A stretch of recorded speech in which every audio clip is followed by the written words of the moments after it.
We're going to get our event started. First of all, I just wanted to say thank you for coming. It's really an honor to welcome everyone here today as we dedicate this bridge in memory of Colonel Daniel Lawrence Larry Rubini, a steadfast defender of liberty, a servant leader, and a true American hero. Thank you to everyone from our community who not only is joining us, but all of the people who helped to set up for today's event. There were a lot of people from our townships, our first responders, a number of folks who contributed, and I really just wanted to say thank you to them. I also wanted to say a special thank you to Senator Ferry because he helped to usher this bridge naming bill through the Senate after it passed the House, and then it was signed by Governor Shapiro. We will start off today's ceremony with the presentation of the colors by the Marine Corps League Honor Guard, followed by the singing of the national anthem by Lisa Gardner, and the Pledge of Allegiance led by Wendell Rich. Thank you so much. Color guard! Coast colors!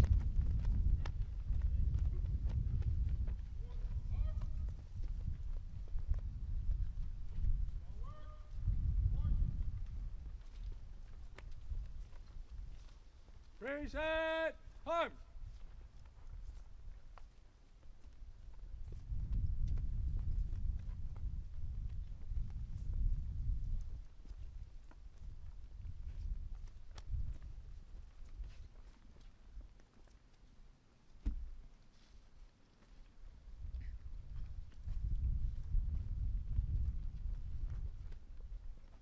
Mark time. March. Detail. Halt. Left turn.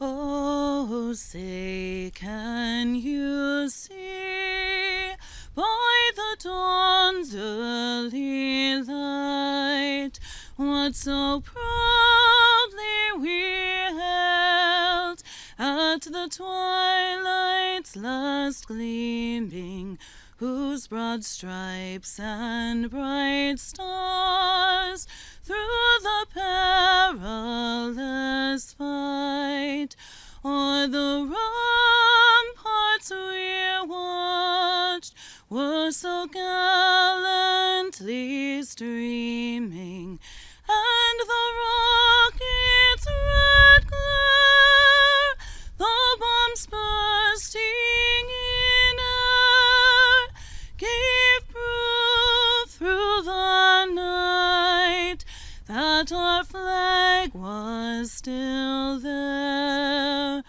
Oh, say does that star-spangled banner yet wave o'er the land of the free and the home of the brave?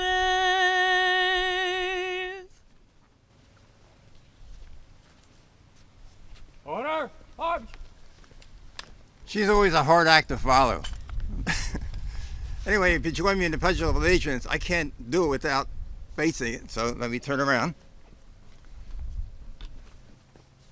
Present. Arms. I pledge allegiance Raise it! Arms! to the flag of the United States of America and to the republic for which it stands, one nation, under God, indivisible, with liberty and justice for all. Order! Arms! Detail. Post the colors.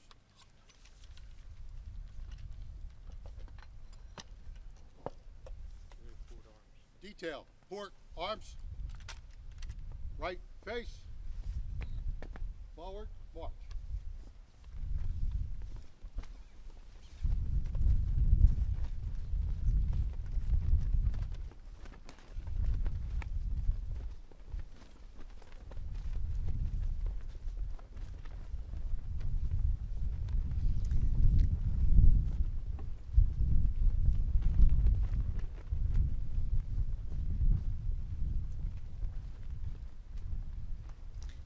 Thank you, everyone. Please be seated.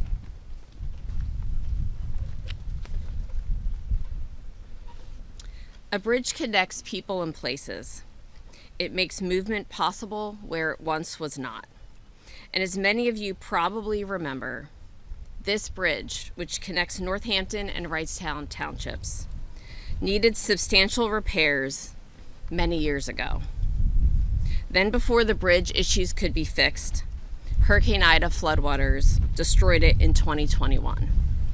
After construction began in 2022, it was completely redone the way you see today, and it reopened at the end of 2023, right before Colonel Rubini sadly passed away. This bridge connection for people in Bucks County is what Larry did across every chapter of his life. He connected institutions, ideas, and individuals. He guided foreign governments through legal reforms, worked alongside our troops in combat zones, and he mentored young professionals back home. Larry served in civil affairs with the United States Army Reserve during some of the most difficult chapters in modern military history. In places like Iraq, Haiti, and Kuwait, he helped rebuild justice systems from the ground up. He brought military leaders together, local officials, and community members to restore basic rights and the rule of law. He understood that peace could not last without justice, and he gave everything he had to help nations and people to rebuild. He brought that same quiet persistence to every chapter of his legal career. Larry helped establish the Washington's Crossing National Cemetery and advocated for translators whose lives were at risk. Larry always stood up for those who served and those who sacrificed. He believed in public service, valued integrity, and took action without needing recognition. His work left a lasting mark on the people and the institutions he served. I wanted to just say thank you to the Rubini family for the privilege and honor of being able to dedicate this Bucks County Bridge in honor of him and all of his accomplishments. Now I would like to continue the ceremony by introducing Major General Thomas Matthews to share more about Colonel Rubini's remarkable life and contributions. And then we'll hear from Senator Ferry and Congressman Brian Fitzpatrick. Thank you very much.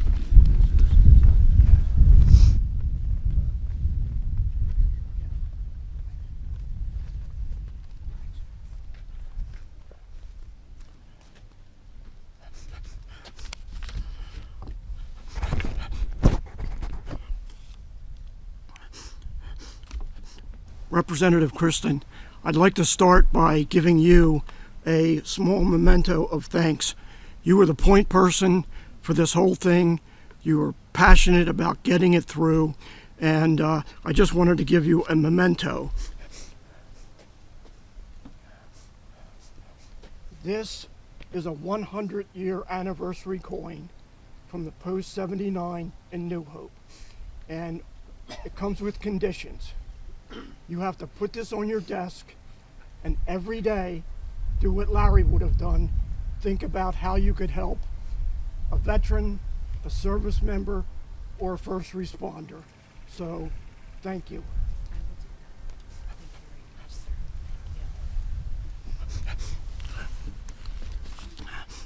Larry always told me, don't give anybody anything unless you get something back.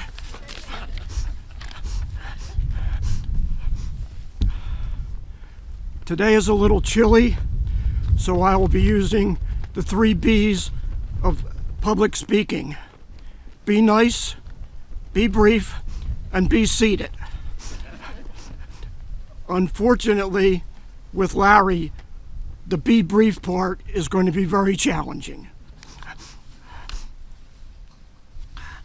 Today, I believe the best place to start is by talking about America's secret weapon, family support.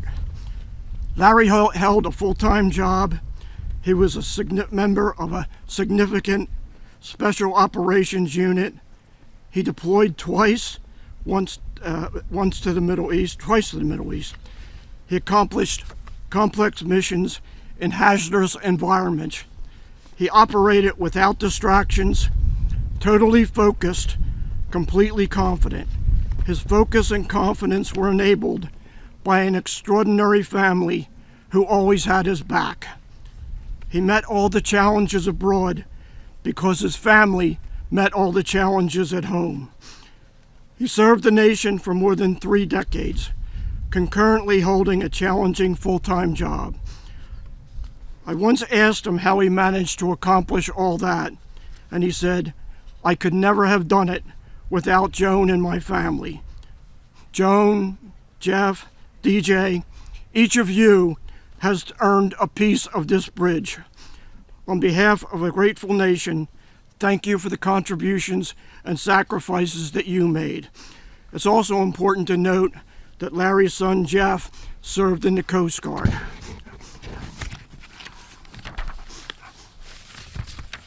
I first met Larry when I was assigned as a brigade commander. Within days of my assignment, we experienced a serious incident. One of the lawyers at Fort Bragg decided he had to tell Larry how to do his job and how to manage the process.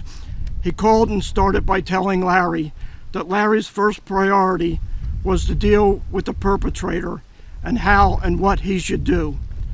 Larry quickly responded, telling him that my first priority was supporting the victim and asking the victim what resolution they wanted. The call ended quickly, and we never heard from them again. I immediately concluded that I was blessed with a great attorney. During my tenure, we had many challenging missions. 2 of the most challenging were running camps for Cubans and then Haitians at Guantanamo Bay, Cuba. Larry did all the briefings for the legal responsibilities, all the ways to handle national and international responsibilities. We had no legal incidents in either of the tours, which speaks for how well Larry trained everybody. Larry served in 2 deployments in the Middle East. He almost wasn't approved for his last tour in Iraq. The position he was going to hold was being held by a 2-star general. The Army didn't believe that a colonel should replace a general, and they fought the assignment for a while. Fortunately, my boss was the incumbent. He knew Larry. He gave him an overwhelming endorsement, and at the end of the day, Larry far exceeded any expectation they had for that position. One of his cornerstone accomplishments was convincing Mike Fitzpatrick that Larry should become head of a Veterans Advisory Committee. Mike accepted his proposal, and that gave service members a seat at the table with a congressman. You can't get better than that, and our service members and our veterans really had a great gateway to someone that could help them. After almost every meeting, the committee provided the congressman a white paper on fraud, waste, abuse in the Veterans Administration, which was a big issue at that time. One of the most outrageous things we covered was VA spending on artwork. Over a period of more than 10 years, the VA spent $20 million on artwork. Over the same period, veterans weren't able to get appointments with medical people to take care of their treatment, and there was a major homeless problem with veterans in America. One of the pieces of art that we talked to the congressman about was a $500,000 rock that was placed in a courtyard. It had nothing on it. It was just a rock, and we paid $500,000 for that. The most outrageous issue was a quote by Eleanor Roosevelt that they put on the side of a garage. And when asked about why they would spend $300,000 to put a quote on the side of the garage, they said veterans would take great comfort when they read that note from Eleanor Roosevelt.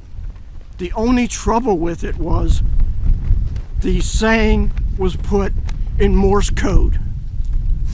Little hard for somebody to read Morse code, so $300,000 wasted.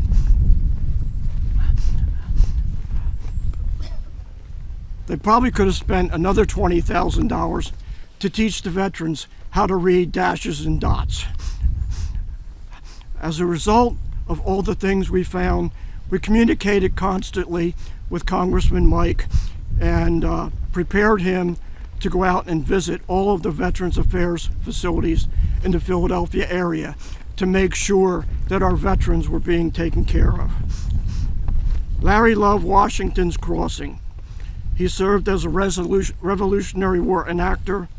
He regularly made trips to Washington Crossing. He selected all the speakers for significant events. One of them was Pete Hegseth, who then was with Fox News. He went on to become Secretary of Defense, and I'm sure his association with Larry had a lot to do with getting that job. On his many trips to Washington Crossing, Larry constantly passed a huge property. Everyone else who passed that saw a large field of dirt, weeds, and trees. Larry was a visionary. What he saw was a resting place for thousands of American heroes. Mike worked with Congressman Mike to get approval for Washington's Crossing Cemetery. Over time, the dirt, weeds, and trees were turned into Washington's Crossing Cemetery. The dirt, trees, and trees were transformed into hallowed ground by the remains of thousands of Americans whose remains are now placed in a world-class cemetery. Appropriately, Larry and Congressman Mike's final resting place was Washington's Crossing Cemetery. Larry turned Mike's conference room into a nexus of excellence for veterans and service members. We talked about how high school graduates were recognized for college acceptance, for graduating and going into college. However, military students who are going into the military, received no recognition at all. Larry and I worked to create a ceremony, a big banquet, for every single high school student in Bucks County who was going into the military. The members received congressional certificates, coins, deliverables. Larry realized that the banquets would consume much of our time and efforts and distract from other initiatives. He turned the banquets over to several capable people who I believe are still continuing with the program. With little or no time on his hands, with a little more time on his hands, Larry came up with another challenge. For us, his most frightening words were, "I have an idea." Translation, put on your work clothes. He talked about how young folks entered the service as the top 30% of all of those in their peer group. Somehow, too many of them, when leaving the service, were getting into trouble and being sent to prison. Larry heard about a new concept, Veterans Court, and we decided to try to implement it in Bucks County. Larry had all the legal expertise. I used all my background and experience to create a cost-benefit proposal and present it to the Bucks County District Attorney. Larry set a date with the DA. I had a mission in Europe on that date. Larry said, "I don't want to do this without you." I said, "Larry, this is a can't-miss, must-accept proposal, and plus you have a big advantage over me. You're a lawyer. You know the secret lawyer handshake. You can get in there and convince this guy to accept it."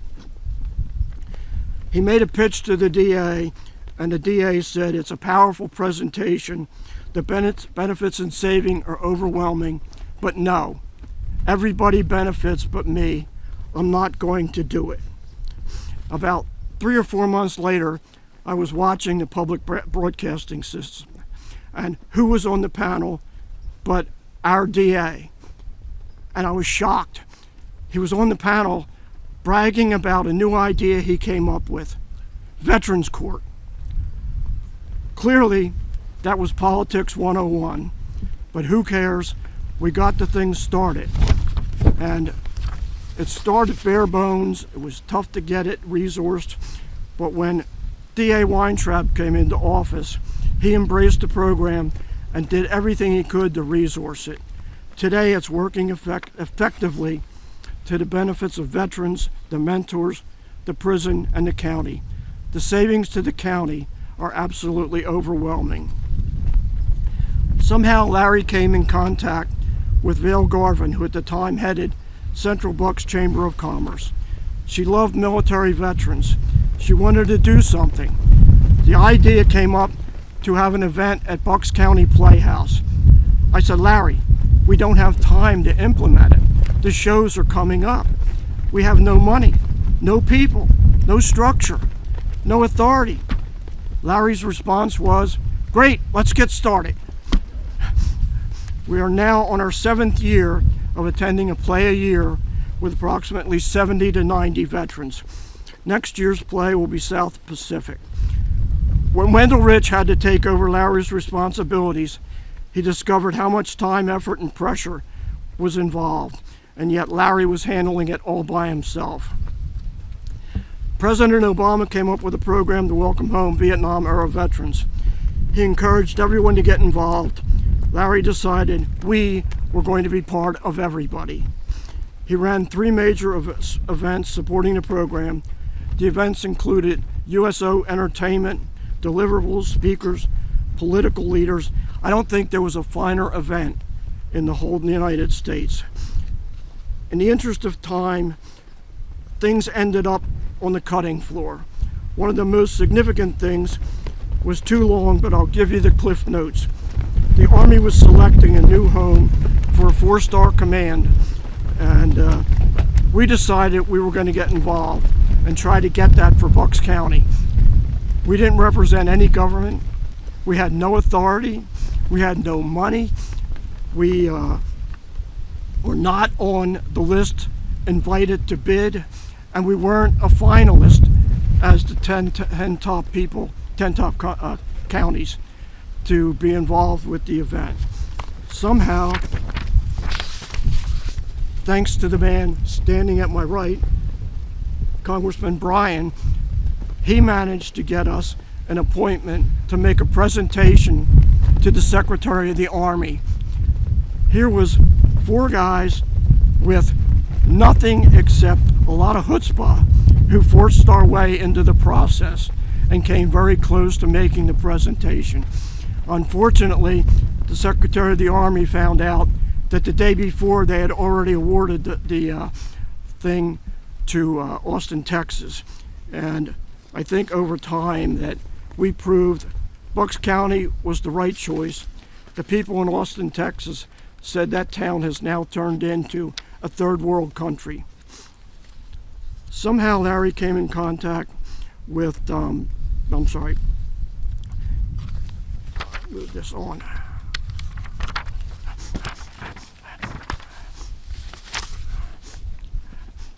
As of today and going forward, this bridge represents the sum of personal values, accomplishments, and actions of Colonel Larry Rubini.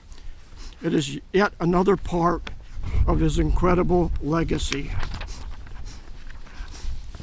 With most people, their legacies have a short life span. After getting a program started, Larry was smart enough to transition his accomplishments to individuals and organizations who could sustain and enhance them. It was a brilliant concept which will maximize the longevity and benefits of his work.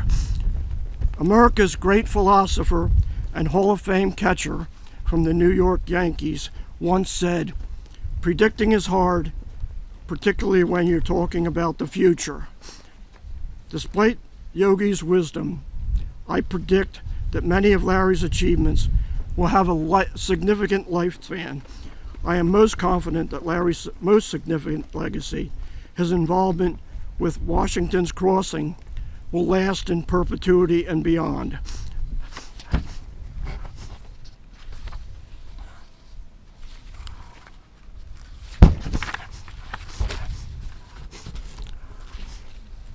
On behalf of Larry's family, all who worked with him, and the veterans and service members he helped, I thank all of you who made this possible. May all those who cross this bridge say a quick prayer for our veterans and service members.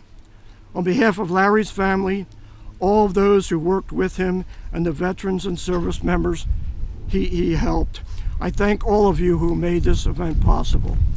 God bless Larry and his family. God bless our service members and veterans. God bless each of you, and God bless the United States of America. Thank you.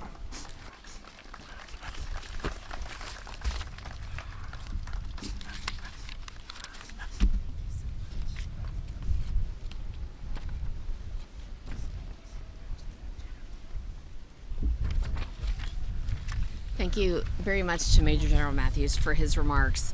Next, I would like to have Senator Frank Ferry come up and say a few remarks. Thank you. Thank you, Kristen. To the Rubini family, thank you for allowing us to be a part of this. One of the more special things we get to do as elected officials is to memorialize the men and women that have worn the uniform. And as we are here doing this today, we are carrying on Larry's legacy.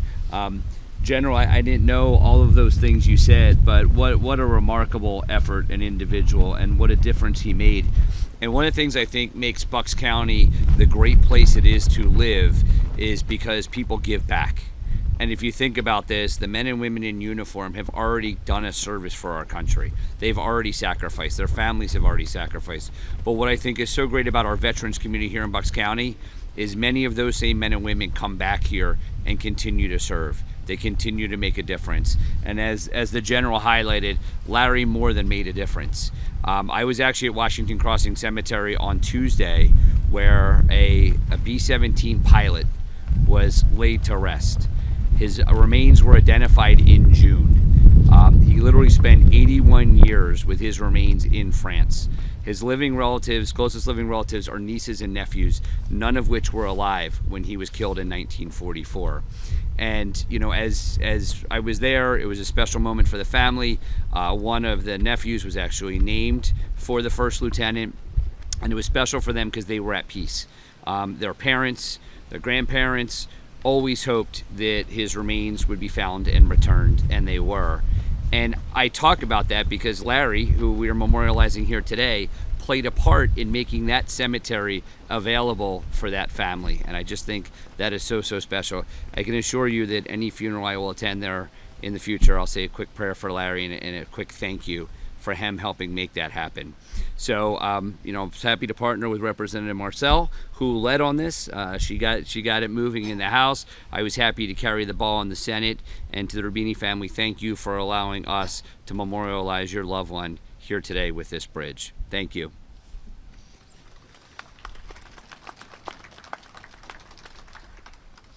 Thank you, Senator Ferry. Now we will have Congressman Brian Fitzpatrick come up as well. Thank you, Kristen. Good morning, everybody.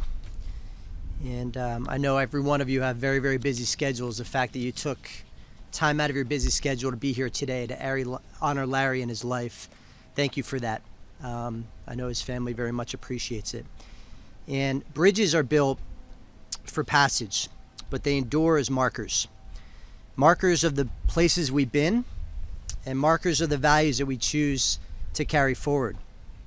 Today, we place the name of Colonel Daniel L. Rubini on this bridge, not simply to honor his lifetime of service, but to enshrine the extraordinary example that Larry set for his country, for his profession, and for this community.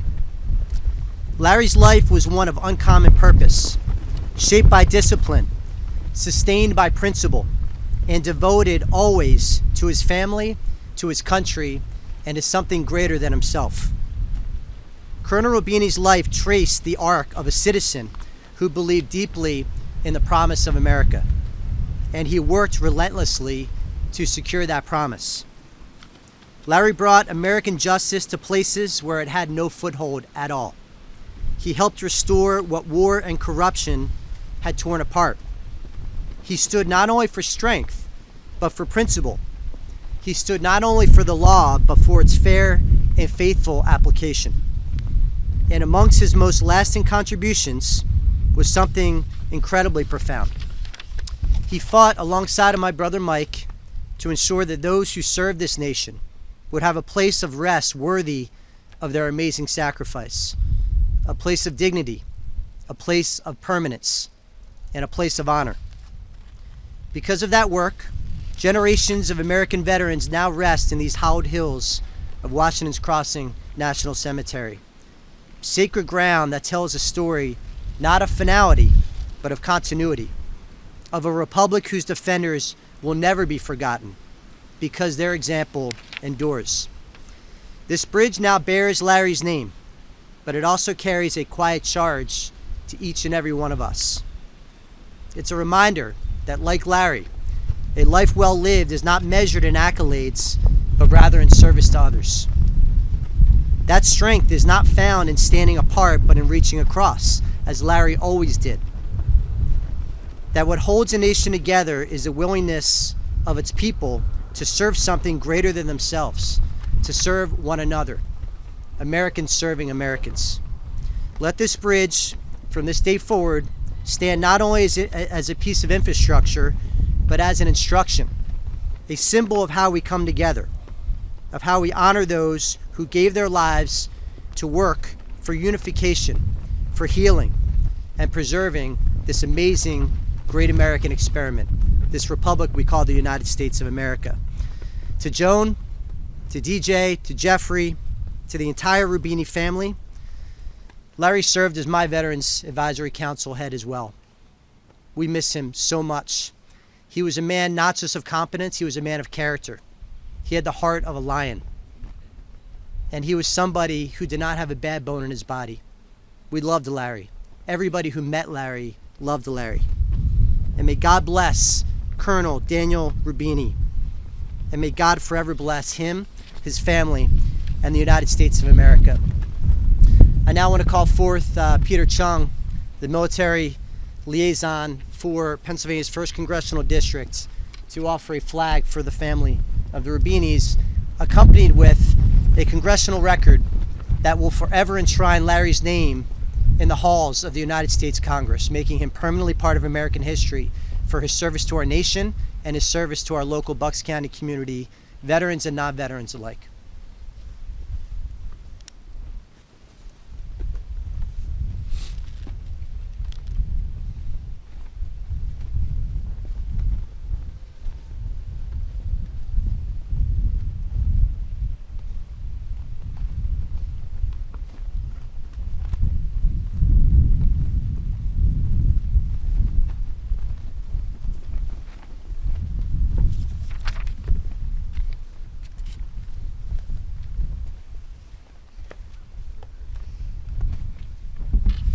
Thank you very much, Congressman Fitzpatrick. Now we will officially unveil the bridge name. Senator Ferry, if you can come forward with me.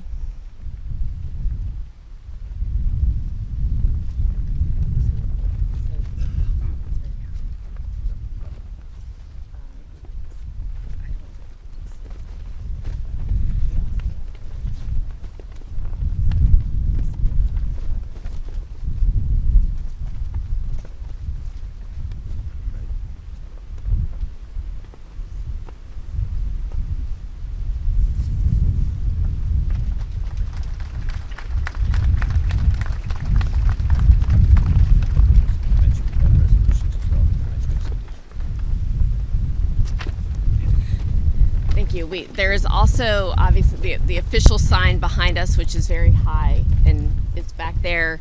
That will be a part of the permanent part of this bridge.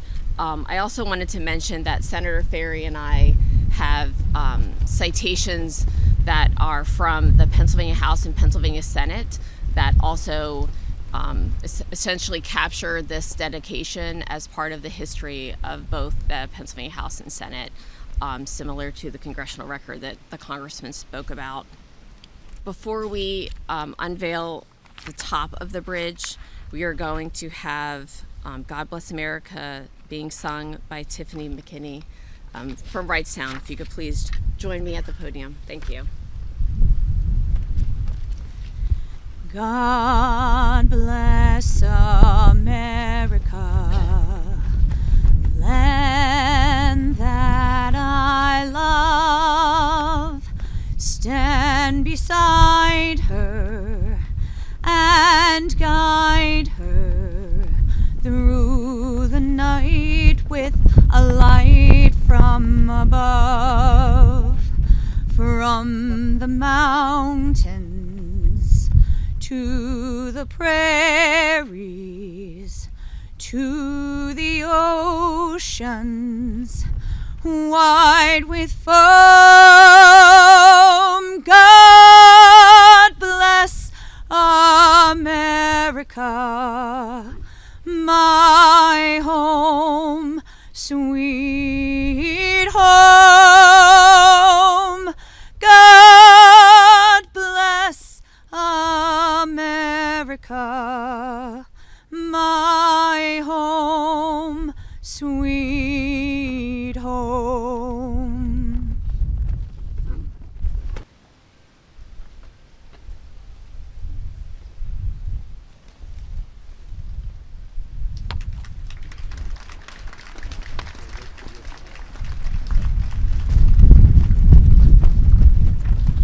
Thank you, everyone. Please be seated. I wanted to call up DJ Rubini to just say a quick thank you before we retire the colors.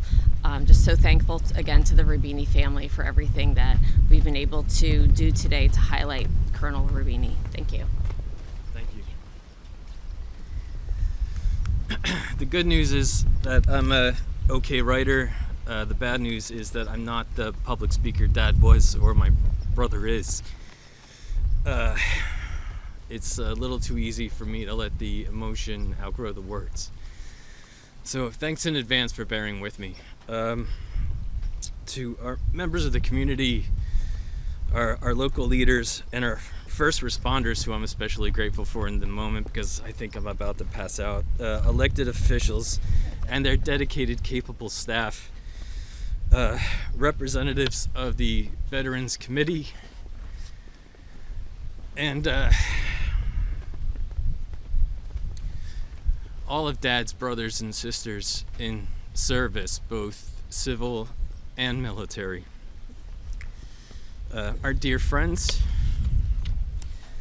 the efforts leading to today's ceremony have affirmed a legacy of service and advocacy, and on behalf of the Rubini family, I thank you for honoring Dad with this dedication. This bridge now stands as a symbol representing something far greater than a physical structure can support on its own, and that's a power of advocacy, a sense of duty, and a man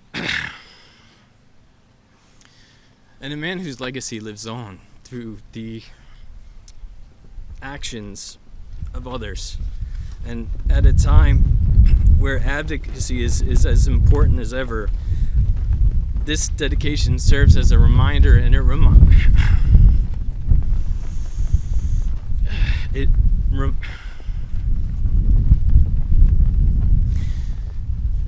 me that the time and energy we invest in each other matters, and that one person's commitment to service can become a pathway for others. Dad's life was all about building connections. He believed that when the right people are linked, noble initiatives receive their champions who will sustain honest efforts, leading to lasting and tangible change. This bridge, in my mind, best represents Dad's promise of connection and a path leading to future accomplishment. And shaking hands, telling stories, listening to stories today, I'm seeing in the faces of the people attending today the 3 paths that Dad walked in life. He was a warrior diplomat with Army Civil Affairs in service to his country. He was a local advocate in service to his neighbors, his friends, his colleagues, his community.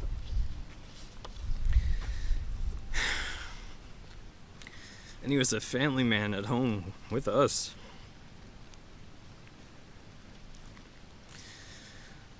Any parent knows that the best lessons between a father and child are taught by example, and as much as I miss him, I have my memories, and I have his example.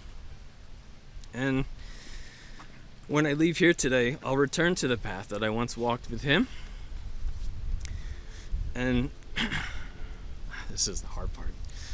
I'll use his example as Leah and I raise our daughter to know the unconditional love and unending support he showed us. And with that anchored foundation in place, she'll have all the opportunities and tools she needs to carry that example even farther. At this moment, I want to address Dad's brothers and sisters in service. Your efforts, your presence, everything leading to today are especially meaningful.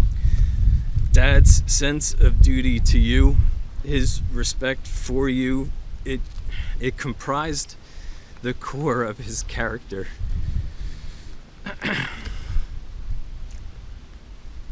And my heart will be touched by the fact that this bridge stands not only with your support, but because of your support, and affirmed and validated in concrete and steel. His values, his life well lived, have been interwoven with this community's shared commitment to service and advocacy. And so after we all leave here today, we can all carry his example by endeavoring to build those new connections, being brave and bold enough to strengthen them when necessary, and having the perseverance to see it all through. Last but not least is teaching that example to those who will carry it next. In so doing, we'll create our own bridges. And in closing, I want to say this as plainly as I can. The effort leading to this dedication is a true demonstration of Dad's legacy.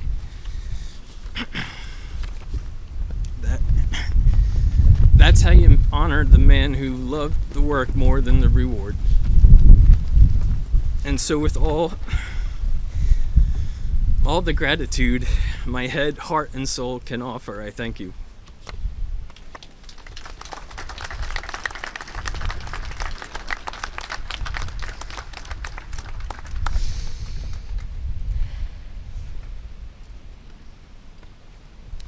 Thank you so much. That was beautiful, DJ. Now we're going to move to retire the colors. If I could ask everyone to please remain in place and please stay seated while we do so. Detail, port, arms, retire the colors.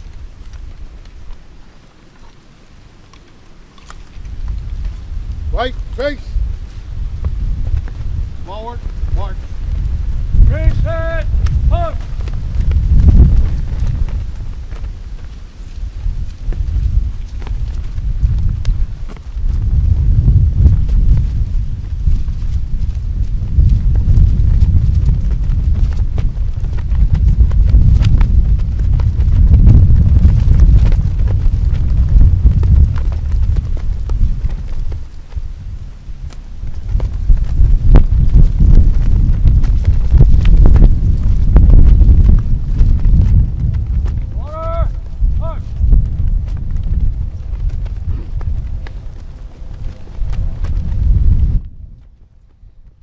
Thank you so much. I hope this bridge reminds us all how one person can make a difference and the lasting impact Larry had on all of us.